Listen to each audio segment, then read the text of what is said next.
saying about the wife is saying, you wives, this is it.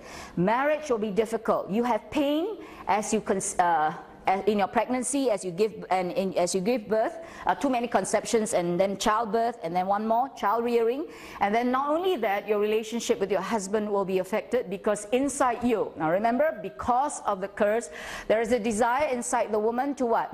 To overflow your husband. Run after your husband and overflow him. What does it mean? To control your husband, to master your husband. How many women have you seen pulling that strings of control, right? And we try to do it in all sorts of ways. We don't use strong chains of iron, we use stronger ones, silken cords of tears and love and whatever, but it all to manipulate. Remember the saying that says, what do you say this? I forgot. So what's the saying? Yeah, wrap a woman around your little finger. Isn't that so? Remember, you understand all these things, and you notice throughout history you find a lot of women, beautiful desire, who control men like they are puppets. Am I right?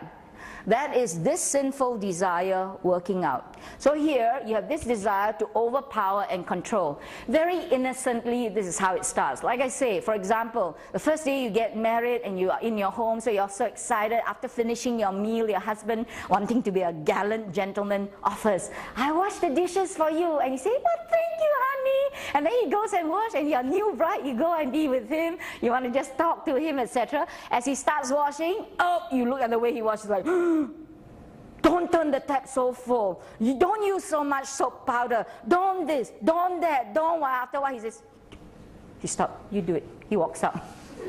Yes? Yes or not? This is just washing the dishes. What about other things? Where the wife tries to, "Aiya, stripping your tie lah, aiya, this lah and that and everything." Some things you don't mind, other things you mind a lot. Isn't that so?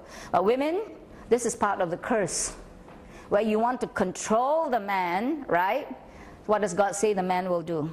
He will fight you. You understand?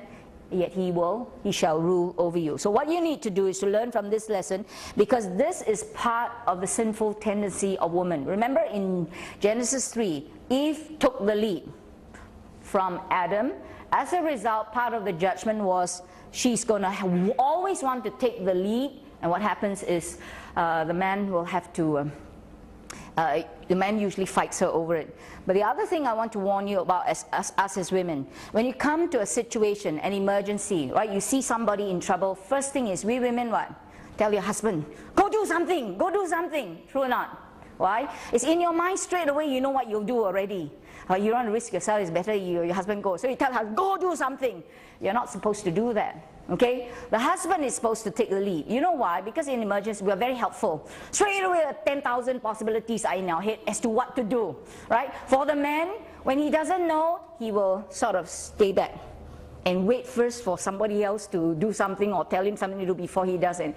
Typical male response, huh? We women just want to run in, because when we're in trouble, we can call for help. But the men, usually in their areas of inexpertise.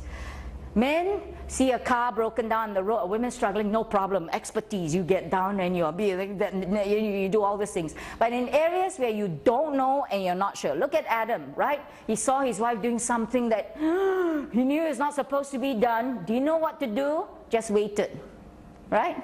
Waited until his wife turned to him, honey? And then he's like, oh, okay.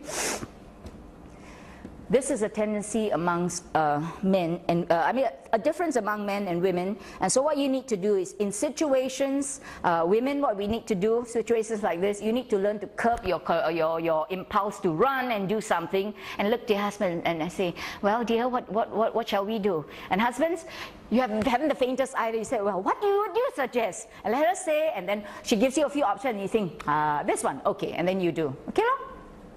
You work together. You follow?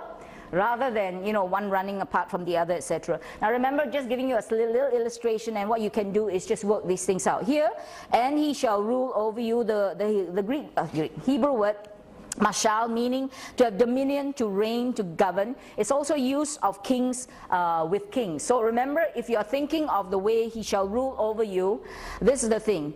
God's in, well, anyway, people have said it to mean several things, but you compare the difference between Genesis 1:28, where it's use of this to tread down. You shall rule over the fish, the seas, the animals, etc.